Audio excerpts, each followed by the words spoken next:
સ્તવન કરું, સ્તવન કરું, સ્તવન કરું ઈસુ તારું. વચન સુણીને ગ્રહણ કરું સહુ, તેને પંથે ચાલું. સ્તવન કરું, સ્તવન કરું, સ્તવન કરું ઈસુ તારું. પ્રિય મિત્રો, સ્તવન કાર્યક્રમની સમગ્ર ટીમ તરફથી આપ સૌને પ્રેમભરી શુભેચ્છાઓ. અમે આ કાર્યક્રમમાં આપનું સ્વાગત કરીએ છીએ. અમને ખાતરી છે કે આ કાર્યક્રમ દ્વારા આપને ઈશ્વરના વચનોમાંથી આત્મિક લાભ મળી રહ્યો હશે. આ કાર્યક્રમમાં આપણે પવિત્ર શાસ્ત્ર બાઇબલમાંથી જુદા જુદા પુસ્તકોનો અભ્યાસ કરીએ છીએ. મિત્રો, આ દિવસોમાં આપણે બાઇબલના જૂના કરારમાંથી હજકીએલ નામના પુસ્તકનો અભ્યાસ કરી રહ્યા છીએ. તેમાં હજકીએલ પ્રબોધકની જુદી જુદી ભવિષ્યવાણીનો ઉલ્લેખ કરવામાં આવ્યો છે. તેને સમજવા માટે આપ નિયમિત રીતે સ્તવન કાર્યક્રમમાં જોડાશો એવી મારી વિનંતી છે. તો ચાલો આજના અભ્યાસની શરૂઆત કરીએ.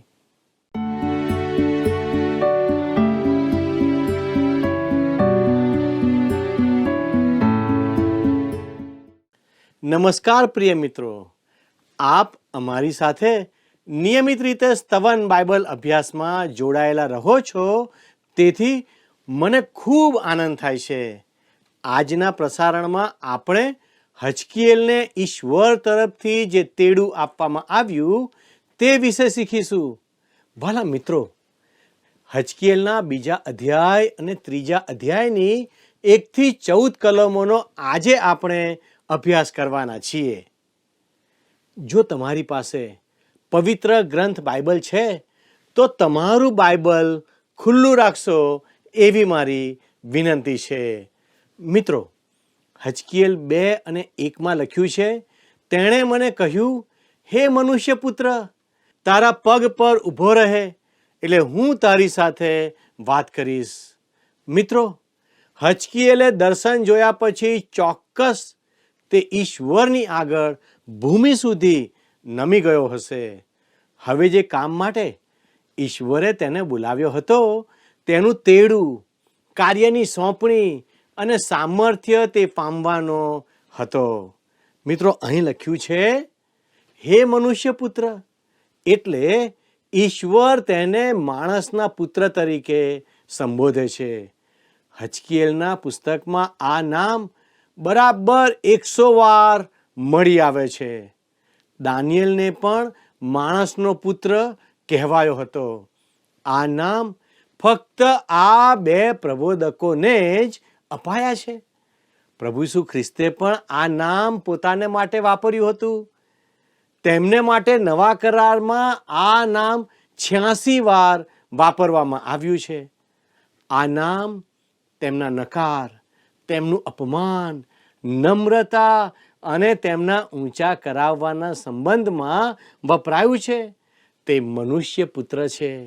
વહાલા દર્શક મિત્રો, દાનિયેલ અને યર્મિયાની જેમ હજકીએલ ઘણા દુઃખમાંથી પસાર થયો હતો. દાનિયેલ બાબેલના દરબારમાં જોખમમાં હતો. સિંહોના બિલમાં જઈને પૂછો કે દાનિયેલે તેમની સાથે રાત્રિ કેવી રીતે વિતાવી હતી. જો ઈશ્વરે દરમિયાનગીરી કરી ન હોત તો દાનિયેલ સિંહોનો ખોરાક બની જાત. પણ હું તેના જેવું કામ અથવા સ્થાન સ્વીકારીશ, હજકીએલનું નહીં, કેમ કે બાબેલોનના રાજાના મહેલમાં દાનિયેલનું વૈભવી ઘર હતું. હા દર્શક મિત્રો, યર્મિયા પ્રબોધક આ સમયે તો બિલકુલ નિવૃત્ત જેવો હતો. તે તેની સક્રિય ધર્મ સેવા દરમિયાન લોકોને બંદીવાસમાં લઈ જવામાં આવ્યા ત્યાં સુધી ભારે જોખમમાં હતો. જો કે હજકીએલને પણ સખત અને મુશ્કેલ કામ માટે મોકલવામાં આવ્યો હતો. તેણે ધર્મભ્રષ્ટ પ્રજા મધ્યે સંદેશા આપવાનું કામ કરવાનું હતું. તેણે એવા લોકો મધ્ય કામ કરવાનું હતું જેઓ પોતાને ઈશ્વરની પ્રજા સમજતા હતા, પણ ખરેખર તેઓ એવા ન હતા. તેઓ ઈશ્વરની વિરુદ્ધ બંડ કરનારા હતા. હવે ઈશ્વરનો આત્મા હજકીએલ પર આવે છે અને તેને આ ખાસ કામ માટે તૈયાર કરે છે. હજકીએલ 2:2 આપણે વાંચીએ. તેણે મને એમ કહ્યું, ત્યારે દેવના આત્માએ મારામાં પ્રવેશ કરીને મને મારા પગ પર ઊભો કર્યો અને મારી સાથે વાત કરનારની વાણી મેં સાંભળી. વાલા દર્શક મિત્રો, ઈશ્વરે હજકીએલને જે કામ સોંપ્યું હતું તે કામ કરવા ઈશ્વરના આત્માએ તેને સામર્થ્ય આપ્યું. જ્યારે ઈશ્વર આપણને તેમની સેવા માટે બોલાવે છે ત્યારે તે આપણને તે માટે સામર્થ્ય પૂરું પાડે છે. ખરેખર ઈશ્વરનું કાર્ય તો ઈશ્વરના પરાક્રમ વડે જ થઈ શકે છે. તમે તમારા સામર્થ્યમાં ઈશ્વરે આપેલું કાર્ય કરી શકતા નથી. મૂસા પણ આખરે એ બાબતને સમજી શક્યો. અરણ્યમાં 40 વર્ષો પસાર કર્યા પછી તે સમજી શક્યો કે તે પોતે ઈશ્વરની પ્રજાને છોડાવી શકતો નથી. ઈશ્વરે તેને કહ્યું, હું તારા વડે આ કામ કરીશ. ઈશ્વરે મૂસાને લોકોને છોડાવવા માટે બોલાવ્યો હતો અને તે કામ તેણે કર્યું. પણ ઈશ્વર સાથેના સતત વ્યવહારથી આ કાર્ય થયું. પ્રિય દર્શક મિત્રો, આજે આપણા માટે આ ખૂબ જ વ્યવહારિક છે. ધર્મ સેવામાં, સભાજનોમાં અને સેવા કાર્યમાં આ જ બાબત કામ કરે છે. કેટલાક લોકોને એવું લાગે છે કે તેઓ ઈશ્વરની સેવા કરવા માગે છે, પણ ઈશ્વર તેમનો ઉપયોગ કરતા નથી. પણ જો ઈશ્વર તમને તેડું આપે છે તો તમને સામર્થ્ય પણ આપે છે જેથી તમે તે કામ કરી શકો. તેથી જો તમે ઈશ્વરની સેવા કરવા માંગો છો તો તમને ઈશ્વરે તે માટે તેડ્યા છે કે નહીં તેની ખાતરી હોવી જરૂરી છે. વાલા દર્શક મિત્રો, હજકીએલને ઈશ્વરે કઠણ સેવા માટે બોલાવ્યો હતો. તેથી ઈશ્વર તે કામ સંબંધી તેની સાથે વાત કરે છે અને હજકીએલ ઈશ્વરની વાત સાંભળી રહ્યો છે. હજકીએલ 2:3 અને 4 લખ્યું છે, તેણે મને કહ્યું, હે મનુષ્ય પુત્ર, હું તને ઈસ્રાયેલ પુત્રો પાસે, એટલે જે બંડખોર પ્રજાઓએ મારી વિરુદ્ધ બંડ કર્યું છે તેમની પાસે મોકલું છું. તેઓના પૂર્વજો તથા તેઓ પોતે છેક આજ સુધી મારી વિરુદ્ધ અપરાધ કરતા આવ્યા છે. એ પુત્રો ઉદ્ધત ને કઠણ હૃદયના છે. હું તને તેમની પાસે મોકલું છું. તારે તેઓને કહેવું કે પ્રભુ યહોવા આમ કહે છે. વાલા દર્શક મિત્રો, અહીં ઈશ્વર સ્પષ્ટ વાત કહે છે. હું તને જે બંડખોર પ્રજાઓએ મારી વિરુદ્ધ બંડ કર્યું છે તેમની પાસે મોકલું છું. બંડખોર શબ્દ હજકીએલના પુસ્તકમાં વારંવાર આવે છે. તેઓ ઈશ્વરની વિરુદ્ધ બંડ કરનારી પ્રજા હતી. અહીં પ્રજા શબ્દ વાપર્યો છે તે ઈશ્વર પોતાના પસંદ કરેલા લોકો માટે સામાન્ય રીતે જે શબ્દ વાપરે છે તે નથી. હિબ્રુમાં તેને માટે ગોઈ શબ્દ છે, જે ઇસ્રાયેલ લોકો, વિદેશીઓ અને અન્ય પ્રજાઓ માટે વાપરતા હતા. તે સમયે ઇઝરાયેલ પ્રજા તેમની આજુબાજુ રહેતી પ્રજાઓના જેવું જીવન જીવવા લાગી હતી. તેથી ઈશ્વર તેમને બંડખોર પ્રજા કહે છે. તેઓએ ઈશ્વરની વિરુદ્ધ બંડ કર્યું હતું. તેઓ ઉદ્ધત અને કઠણ હૃદયના પુત્રો બની ગયા હતા. તેઓ ઈશ્વરની વિરુદ્ધ અપરાધ કરનારા હતા. પ્રિય મિત્રો, આજે ખ્રિસ્તી મંડળીમાં પણ એવા લોકો છે જેઓ મંડળીમાં છે પણ શુભ સંદેશનો સ્વીકાર કરતા નથી અને ઈશ્વરના વચનની અવગણના કરે છે. તેઓ મંડળીમાં હોવા છતાં પણ ઈશ્વરની વિરુદ્ધ છે. તેઓ નાના બાળકો જેવી પ્રવૃત્તિઓ કરે છે અને ઉપર છેલ્લું મોજ મજાનું જીવન જીવે છે. કોઈ તેમને કહે કે તેઓ ખોવાયેલા પાપી છે અને તેમને ઉદ્ધાર પામવાની અને ઈશ્વરને આધીન થવાની જરૂર છે, તો તેઓ સાંભળવા તૈયાર નથી. તેઓને પહોંચવું ખૂબ કઠણ છે. સેવકો માટે આવા લોકોની સેવા ખૂબ જ મુશ્કેલ છે. તેથી ધર્મ સેવકોએ પોતાના તેડા માટે ચોક્કસ બનવાની જરૂર છે. જો તમે ઈશ્વરના વચન પર આધાર રાખીને સેવા કરવા માંગો છો તો તમારી ધર્મ સેવા સરળ નથી. તે એક મોટો પડકાર છે. વાલા મિત્રો, હવે આપણે હજકીએલ 2:5 વાંચીએ. પછી ગમે તો તેઓ સાંભળે કે ગમે તો તેઓ ન સાંભળે, કેમ કે તેઓ બંડખોર પ્રજા છે, તો પણ તેઓ જાણશે કે તેઓમાં એક પ્રબોધક થઈ ગયો છે. વાલા મિત્રો, ઈશ્વર હજકીએલને કહે છે, હું તને આ લોકો પાસે જવા તેડું છું. તેઓ તારું સાંભળે કે ન સાંભળે, તેઓ જાણશે કે તેઓમાં ઈશ્વરનો એક પ્રબોધક થઈ ગયો હતો. હું તે ચોક્કસ કરીશ.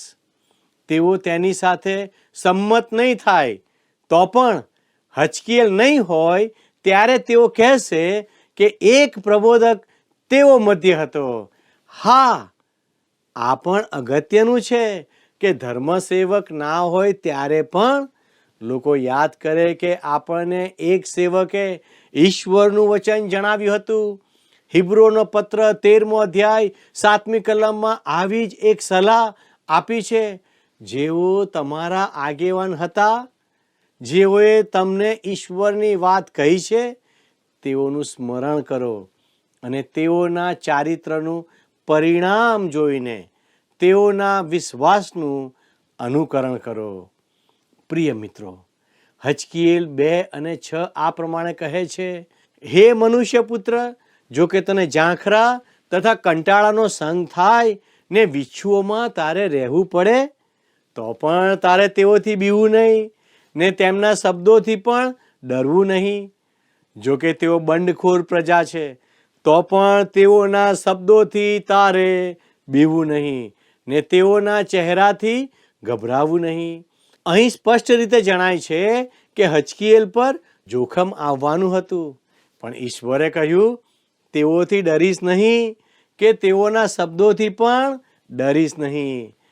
ઈશ્વર હજકીએલને હકીકત જણાવી દે છે કે તારું પ્રબોધક તરીકેનું કામ સહેલું નહીં હોય.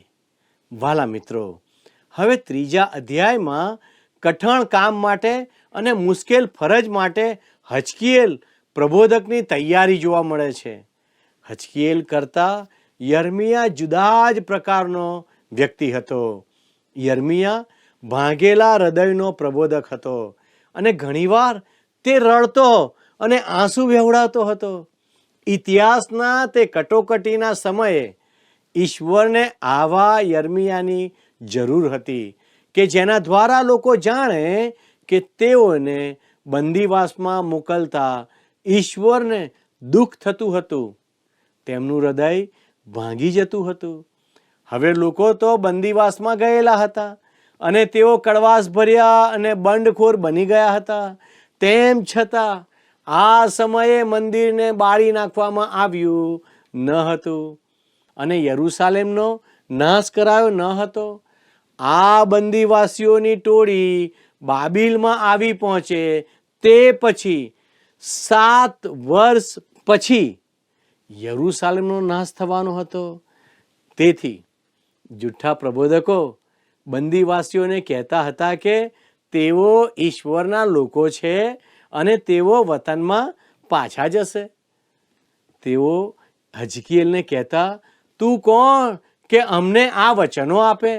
અમે ઈશ્વરના લોકો છીએ અને અમે અમારા વતનમાં પાછા જઈશું.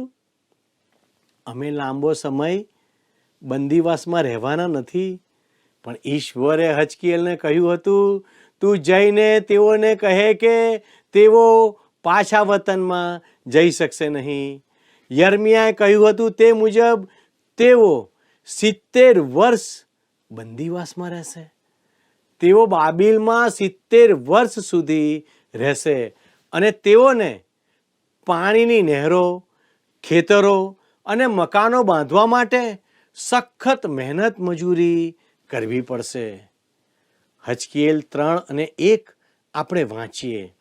પછી તેણે મને કહ્યું, હે મનુષ્ય પુત્ર, જે તને મળે તે ખા, આ ઓળિયું ખા અને જઈને ઇસ્રાયેલના વંશજોની સાથે વાત કર. મનુષ્ય પુત્ર, અહીં પણ ઈશ્વર હજકીએલને આ શબ્દોથી સંબોધીને તેને કઠણ કામ સોંપે છે, જેમાં તેણે દુઃખ સહનનો અનુભવ કરવાનો રહેશે.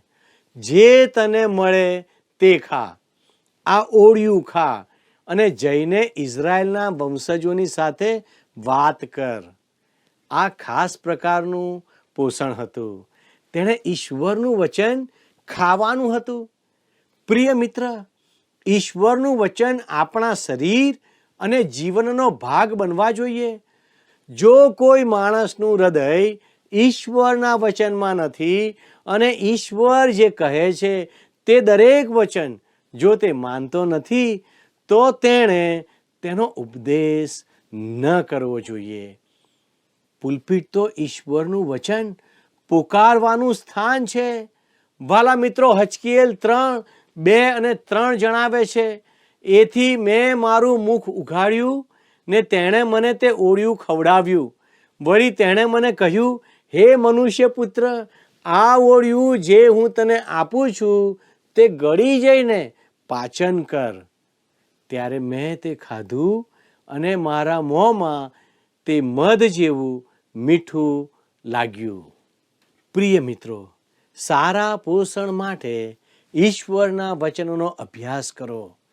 શું તમે પ્રભુ ઈસુ પર પ્રેમ કરો છો? શું તમે ઈશ્વરના વચન પર પ્રેમ કરો છો? જ્યાં સુધી તમે ઈશ્વરના વચન પર પ્રેમ નથી કરતા, ત્યાં સુધી તમે ઈશ્વરને પ્રેમ કરી શકતા નથી. ઈશ્વરના વચન પર પ્રેમ કરવો તે સિવાય જીવનની પ્રેરણા પામવા માટે કોઈ વિચારસરણી કે સિદ્ધાંત નથી. ઈશ્વરનું વચન તમારા માટે અર્થપૂર્ણ બને તે પહેલાં ઈશ્વરના વચન પર પ્રેમ કરવો જરૂરી છે. ઈશ્વરનું વચન આપણી આગળ એક વ્યક્તિનું પ્રકટીકરણ કરે છે અને પછી તમે તે વ્યક્તિના પ્રેમમાં પડો છો. હજકીએલે કહ્યું, મેં તે ખાધું અને મારા મોંમાં તે મધ જેવું મીઠું લાગ્યું. હજકીએલે ઈશ્વરના વચન પર પ્રેમ કર્યો. હજકીએલ 3:4-5 લખ્યું છે, તેણે મને કહ્યું, હે મનુષ્ય પુત્ર, જા ઇસ્રાયેલ પુત્રો પાસે જઈને મારા શબ્દો તેઓને કહી સંભળાવ. કેમ કે તને અજાણી બોલીવાળા અને કઠણ ભાષાવાળા લોકોની પાસે નહીં, પણ ઇસ્રાયેલ પુત્રો પાસે મોકલવામાં આવે છે. હજકીએલને પરદેશી લોકો પાસે નહીં, પણ પોતાની પ્રજા પાસે જ મોકલવામાં આવ્યો હતો. તેને કોઈ બીજી ભાષા કે બોલી શીખવાની ન હતી. તેને તો ઇસ્રાયેલના વંશજો પાસે જ મોકલવામાં આવ્યો હતો.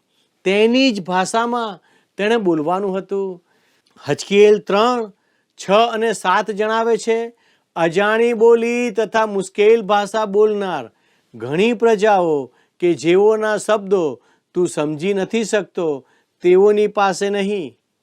જો હું તને તેઓની પાસે મોકલત તો તેઓ અવશ્ય તારું સાંભળત, પણ ઇસ્રાયેલ પુત્રો તારું નહીં જ સાંભળે, કેમ કે તેઓ મારું સાંભળવા ઈચ્છતા નથી. કેમ કે ઇસ્રાયેલની આખી કોમ ઉદ્ધત તથા કઠણ હૃદયની છે. વાલા મિત્રો, ઈશ્વર હજકીએલને કહી રહ્યા હતા કે હજકીએલ, હું તને એવી મંડળી પાસે મોકલું છું જેઓ મારી પ્રત્યે બંડખોર છે. તેઓ મારું સાંભળશે નહીં અને તારું પણ સાંભળશે નહીં. હજકીએલ 3:8 અને 9 ઈશ્વર કહે છે, જો મેં તારું મુખ તેમના મુખ સામે કઠણ ને તારું કપાળ તેમના કપાળ સામે કઠણ કર્યું છે. તારું કપાળ મેં ચકમક કરતા કઠણ બ્રજ જેવું કર્યું છે. જો કે તેઓ બંડખોર પ્રજા છે, તો પણ તારે તેઓથી બીવું નહીં, તેમજ તેમના ચહેરા દેખીને ગભરાવું પણ નહીં. ભલા મિત્રો, અહીં ઈશ્વર હજકીએલને કહે છે, તારે તેઓ પાસે જઈને મારું વચન કહેવાનું છે અને હું તારું કપાળ મજબૂત અને કઠણ બનાવીશ. ઈશ્વરે યર્મિયાનું કપાળ કે માથું કઠણ કર્યું ન હતું. યર્મિયાને તો કોમળ હૃદય હતું અને જે મુશ્કેલીઓ તેને આવતી તેનો તે સામનો કરી શકતો ન હતો. એકવાર તો તે પ્રભુ પાસે ગયો અને રાજીનામું ધરી દીધું, પણ હજકીએલે રાજીનામું આપવાનું ન હતું. ઈશ્વર કહે છે, ઇસ્રાયેલ પુત્રો સખત મનના છે અને તેથી હું તારું માથું તેઓના કરતાં પણ કઠણ બનાવું છું. કઠણ ઇસ્રાયેલ પ્રજા માટે ઈશ્વરે તેના પ્રબોધક હજકીએલને પણ કઠણ બનાવ્યો અને મોકલ્યો. એ જ રીતે ધર્મસેવક ઈશ્વરનો પ્રતિનિધિ છે, જેણે લોકોના પ્રતિનિધિઓને અને મંડળીને ઈશ્વરની ઈચ્છા મુજબ દોરવાની છે. શું આપણે ઈશ્વરની વાત લોકો સુધી પહોંચાડવા પ્રયત્ન કરીએ છીએ? શું ઈશ્વરના સેવકોને આપણે આદર આપીને તેમની વાત સાંભળીએ છીએ? આપણા હૃદયના અવાજને ના સાંભળીએ, પણ ઈશ્વરના અવાજને સાંભળીએ. વાલા દર્શક મિત્રો, મારો સમય પૂરો થવા આવ્યો છે. શું તમે ઈશ્વરના અવાજને સાંભળવા તૈયાર છો? આવો આપણે પ્રાર્થના કરીએ. વાલા પ્રભુજી, અમે તમારો આભાર માનીએ છીએ, કારણ કે પવિત્ર ગ્રંથ બાઇબલમાં તમે અમારા જીવનોને માટે અદ્ભુત વાતો લખી છે. આ અભ્યાસ અમારા જીવનમાં અમને શાંતિ આપે છે. આ અભ્યાસ અમારા જીવનમાં આનંદ આપે છે. આ અભ્યાસ અમને આત્મિક વૃદ્ધિ પૂરી પાડે છે. પવિત્ર દેવ, તમારું વચન વાંચવાને માટે, એને સમજવાને માટે, તમારા વચનને વાગોળવાને માટે પ્રભુ તમે અમને મદદ કરો. વાલા પરમેશ્વર, અમે તમારા હાથોમાં સોંપાઈએ છીએ. અમે તમારી કૃપા માગીએ છીએ. વાલા પ્રભુ, આજનો આશીર્વાદ તમે અમને આપો અને અમારા દરેક દર્શક મિત્રોની સાથે તમે રહો અને અમારા દરેક દર્શક મિત્રોની તમે જરૂરિયાતોને પરિપૂર્ણ કરો. પવિત્ર પ્રભુ, અમારી આ પ્રાર્થના ઈસુના નામમાં માગીએ છીએ. આમેન. વાલા દર્શક મિત્રો, જો આજનું પ્રસારણ આપને ગમ્યું છે, જો આજે તમે કોઈ નિર્ણય કર્યો છે, તો જરૂરથી અમને એક ફોન કરશો. અમે આપના ફોનની રાહ જોઈ રહ્યા છીએ. ઈશ્વર આજનો આશીર્વાદ આપ સર્વને આપો. આમેન.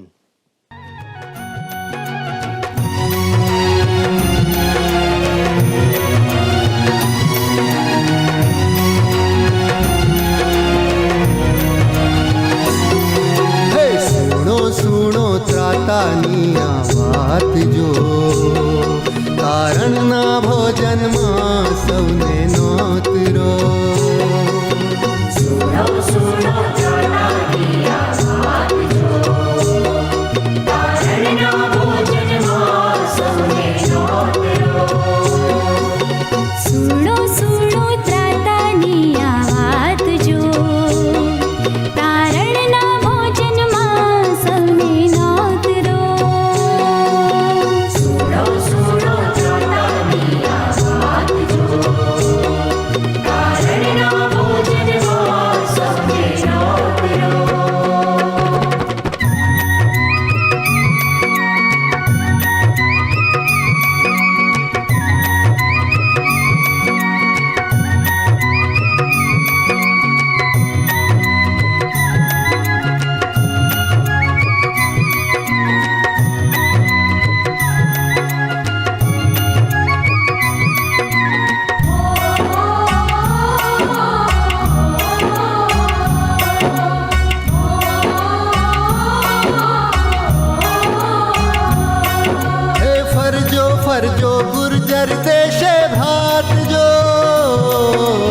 ફરજો ફરજો ગુર્જર દેશે ભ્રાત જો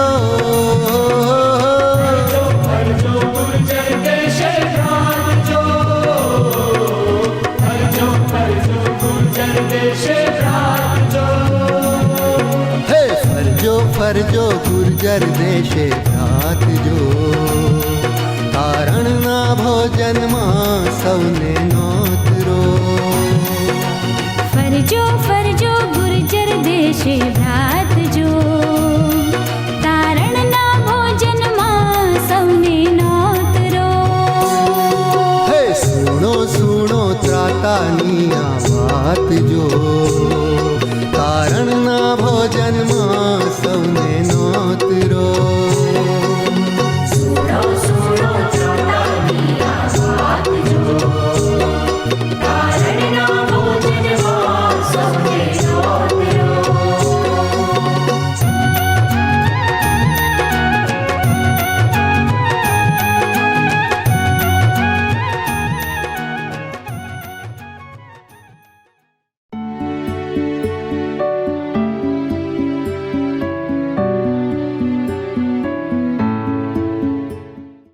મિત્રો, આજના અભ્યાસમાં આપણે જોયું કે હજકીએલ યાજક હોવા છતાં પણ તે ઈશ્વરના વચનોની વહેંચણી અને પ્રબોધવાણી કરતો હતો. હજકીએલની પ્રબોધવાણી ઉત્તમ અને આત્મિક હતી. ઈશ્વરની વ્યક્તિગત ઓળખાણ હજકીએલ અલગ રીતથી આપે છે. તે સતત લોકોને ઈશ્વર તરફ પાછા ફરવાની ચેતવણી આપતો રહ્યો. તે દ્વારા યરુશાલેમ તરફ પાછા ફરવા તેણે લોકોનું ધ્યાન દોર્યું. મિત્રો, હજકીએલે તો તેનું કામ કર્યું અને ઈશ્વરના વચનો તરફ લોકોને પાછા વાળવા બધા જ પ્રયત્નો કર્યા. આજે તમારી પાસે કેટલા બધા સંસાધનો અને સગવડો ઉપલબ્ધ છે. તમે લોકોને ઈશ્વર પાસે દોરી લાવવા તેનો કેવો ઉપયોગ કરી રહ્યા છો? શું તમે ઈશ્વરના માટે કંઈક કરવા પ્રયત્ન કરશો? ઈશ્વર આપને તે માટે સહાય કરે, એ જ મારી પ્રાર્થના છે.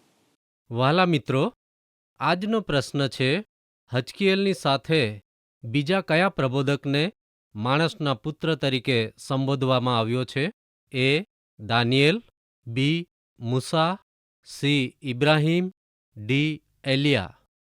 મિત્રો, ગત પ્રશ્નોનો જવાબ છે બી. માથી. પ્રિય મિત્રો, જો આજનું પ્રસારણ આપને માટે ઉપયોગી બન્યું હોય તો અમને તેની જાણ અવશ્ય કરશો.